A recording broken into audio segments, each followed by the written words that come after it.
Out in the Fields is a debut full-length album from Moscow, Russia-based epic heavy metal band Vendel.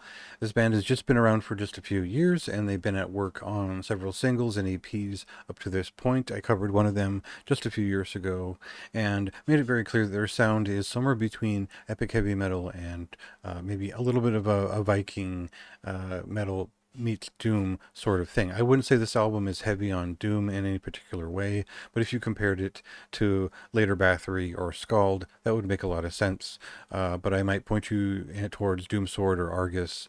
Otherwise, there's a little bit of Candlemass in their presentation as just a general umbrella, and we do get a couple of songs that feel like they've got at least a little bit of Manila Road in their register. Now, it's a lot of bands at once. It will suffice to just go in and expect something that has a little bit of a Scald type feeling, minus any sense of the darker side of metal or doom.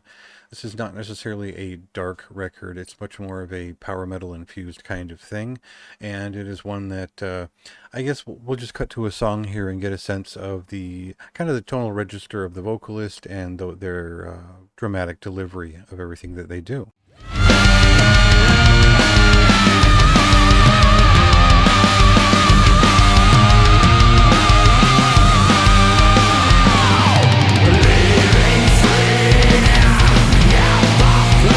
Now, I liked their EP enough to where all that this band really had to do was maintain the quality of their last EP and spread it out into an album, and I would be happy. And that's pretty much what the case is here. There's a couple of songs that have a little bit more of an Atlantean Codex sort of a bigger kind of power metal feeling to them. There's a lot of layers to some of the vocal moments, but most of them are more intimate heavy metal songs that are sometimes stretched out into longer epics, or there's just a few that are just regular heavy doom metal songs that stride along in an impressive way.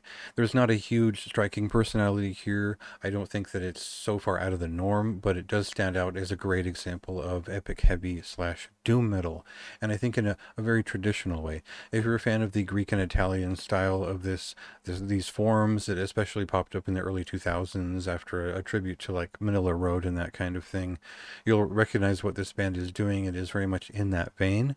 But they do, again, there's a little bit of power metal on this record, just a little bit, and that carries it into its own to start.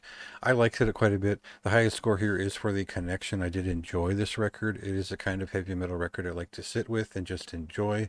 And I thought everything was pretty much up to par. Otherwise, very, very above average work in general. I like the album art and the way that it represents the band. And some of the vocals are a little bit shaky, and some of the lyrics are not that interesting. But overall, the entirety of the record impressed. And so it is a high recommendation for me. Go ahead and check that out. That released on June 14th. And see what you think.